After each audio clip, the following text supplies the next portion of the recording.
I had to leave the South because it is, you know, there was no point in it.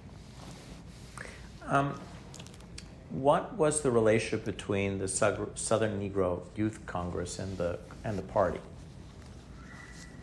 Well, I would say that the Southern Negro Youth Congress was a youth congress in which the communists were very active in setting up and developing from the early 1930s.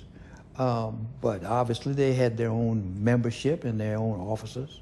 But the headquarters for the Southern Negro Youth Congress was in Birmingham, and that's where Esther Jackson was, that's where Louis Burnham was, and some of the key people who were communists.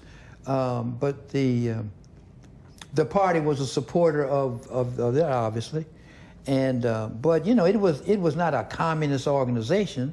You know, I mean, it was an organization in which communists and others were officers, and it was an organization of youth that was attempting to build a movement that didn't just go to court, you know, but a movement of direct action, that kind of thing, you know, and mobilizing people, just like SNYC did 40 years later, or 20 years later, you know what I mean?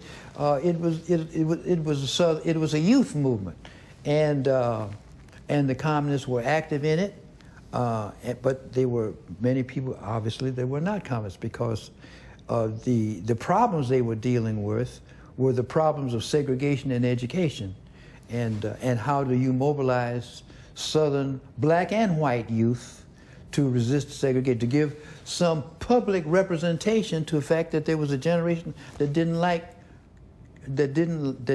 this segregation system. In a certain sense, it was carrying out the double V thing, you know.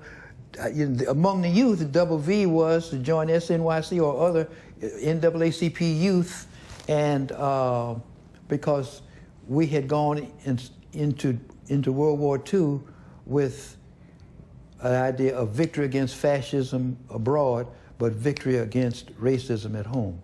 And that's what the Southern Negro Youth Congress was spearheading in a number of southern states.